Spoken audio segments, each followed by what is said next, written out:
চলো বন্ধু, আজকে বিকালে একটা বিরিয়ানি পার্টি দিলাই খাসির মাংস দিয়ে। লো আমার পক্ষ থেকে 500।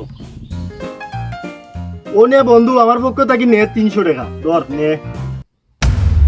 কিতা বেটা সাইদ, তুই তলা দিয়ে খল্লা দিয়ে বই থাকলে এখানে, তোর পকেটে দিয়ে আতারাস না খালি। তার মানি ব্যাগ তো আবার সবসময় খালি থাকে, ইয়ার বা কিতা টাকা দি। না বন্ধু, আমার আম্মা খুব অসুস্থ, আমার যা টাকা আছে সব বাড়িতে পাঠাই। বড় সু আমার এক কাম দিছ, পকেটও টেকা নাইতে বিরিয়ানি খাওয়া তাইছ।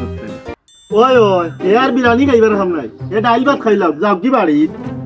তোমরা তারে লইয়া যে আশা আশি কররা, এই যে কইলো বলে তার মা অসুস্থ, এই টাকা বাড়িতে পাঠাই দিছে, তার টাকা নাই করি তোমরা তারে লইয়া টিটকারি মাররাই। ধরো তার পক্ষ থেকে আমার দিলাম 500 টাকা। না বন্ধু, তোর পকেট থেকে টাকা ইচ্ছে কেন?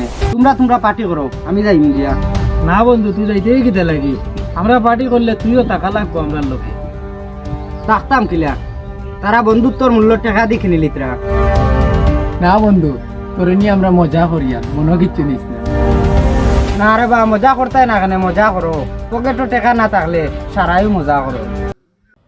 আরে বন্ধু, আমরা বিরিয়ানি লাগি ইনো টেকা তুলিয়ান না, আমরা ইনো টেকা তুলিয়ার তোর পাশে একটু দাঁড়ানোর লাগি, তুই কিছু মনে নিস না।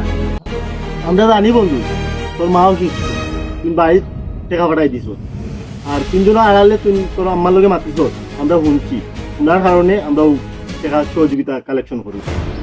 আরে বন্ধু, তোমরা তো আমিও ভুল বুঝছি, কিন্তু তোমরা যদি ইলা একটা প্ল্যান করবাই, আমার একটু শেয়ার করো, তাহলে তো আমি আরো আগুইয়া দিতাম, তোমরা সাহায্য করতাম। বন্ধুত্ব সম্পর্ক কখনো টাকা দিয়ে কিনা যায় না। বন্ধুত্ব সম্পর্ক হলো মন থেকে হয়, টাকা দিয়ে নয়।